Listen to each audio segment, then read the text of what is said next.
It's time to take a look at what's going on in the job market. Joining us from our 980 WCAP Expert Network, our friends at R.L. Stevens and Associates from their nearby locations in Waltham and in Bedford, New Hampshire. And joining us is Randy Stevens. How are you, Randy?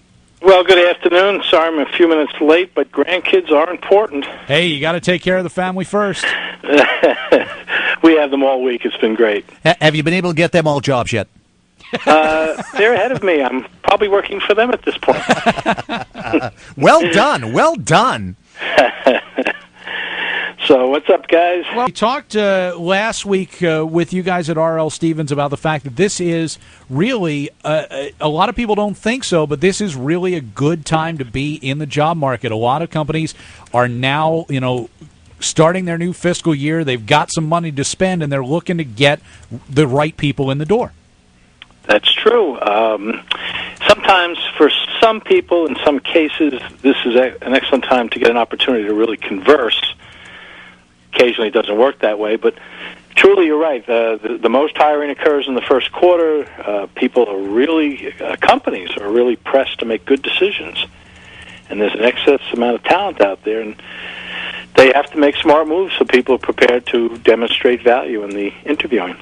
Now, over the weeks that we've been talking with you, as well as with James Walker there at R.L. Stevens, we've talked about, the various ways to go about trying to doing your research, to find out who the people are that you're supposed to be contacting, how to go about trying to land that interview, and even some of the interviewing skills.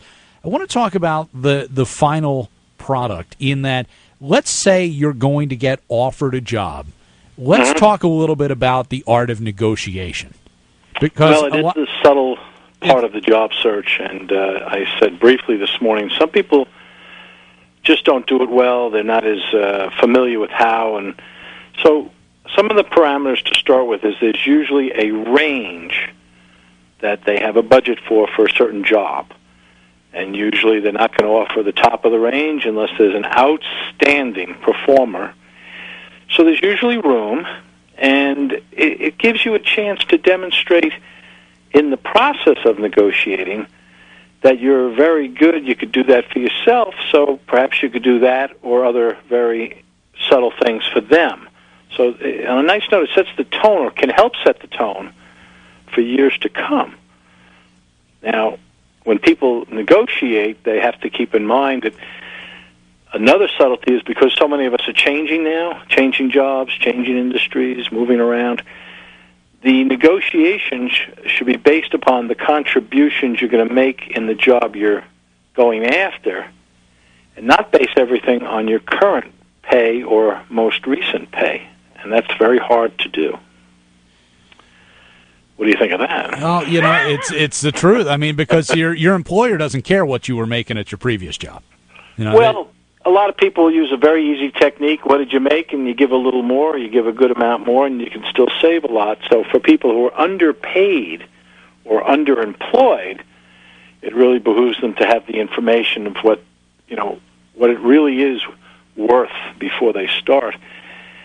What we like to really elaborate on is knowing the industry, the research, the company, and the competition, weaving them into your what we call as a communication strategy, so that even when you get to numbers, you're really not just talking numbers, you're weaving things continually to create more value, just as you had been doing in the interviewing. I know that these are platitudes, but for me personally, I'm better off explaining concepts.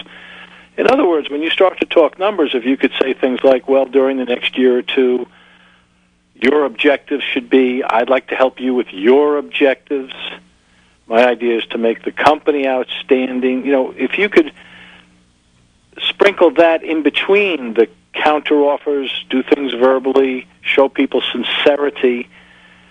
Right in the middle of negotiations, we get many of our clients to tell us that they could see in their eyes of the person they're talking to that this is good stuff.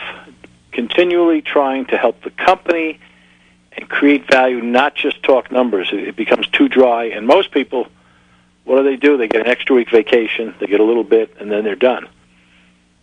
So that's not what you want to do. You don't want to really end up with just one little adjustment and then be done. You want to demonstrate that you're very competent, you've researched everything well, and really know your business based upon the contributions or incentives.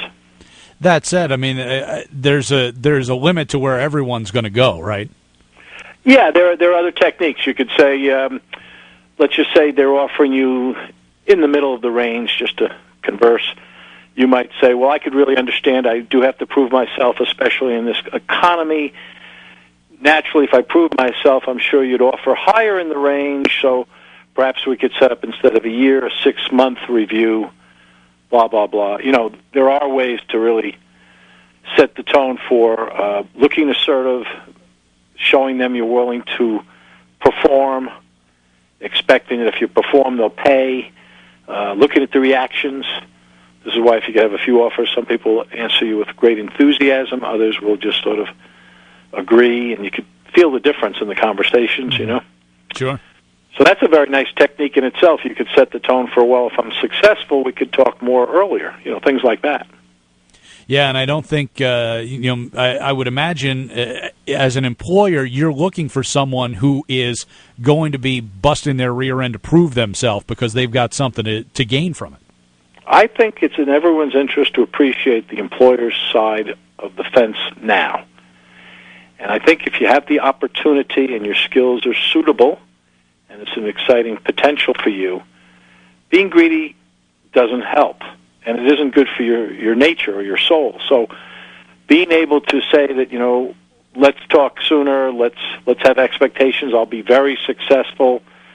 So I think those are very healthy things, and balance and working together with a firm. Some of them might need troubleshooters or people to, you know, help them a lot at this time. You can become a hero. You know, you really could. You have opportunities that way. And I also think that by really weaving in the interviewing earlier on, see, negotiations usually start earlier than in the negotiations.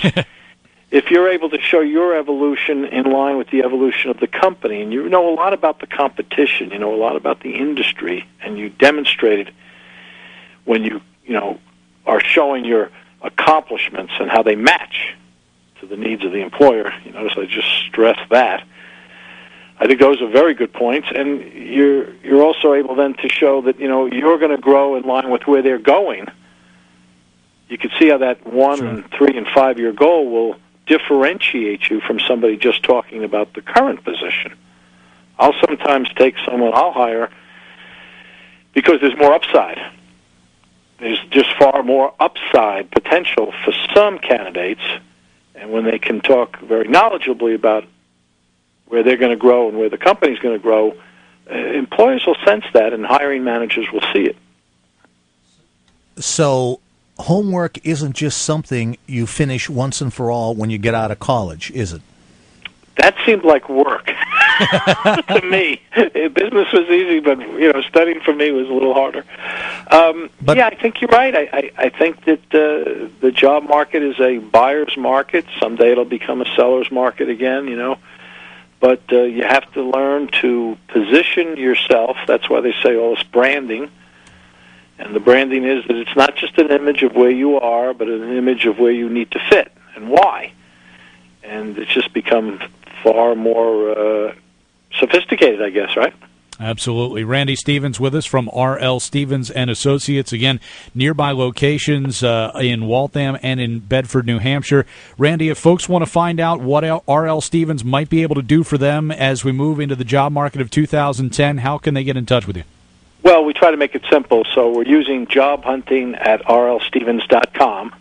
And if someone would like to just submit their resume for review, get an assessment, whatever they'd like. I mean, if they just send in their resume to jobhunting at rlstevens.com, we would review it, probably get in touch, and see if we might be able to help somebody. Excellent. Always good to talk to you, Randy, and have a great New Year. And I hope that was helpful, and Happy New Year to you. Absolutely. Randy Stevens. Bye-bye. From R.L. Stevens and Associates. Again, you can send along your resume to jobhunting at rlstevens.com, and they will see what they can do for you to get you that job that you're looking for in 2010.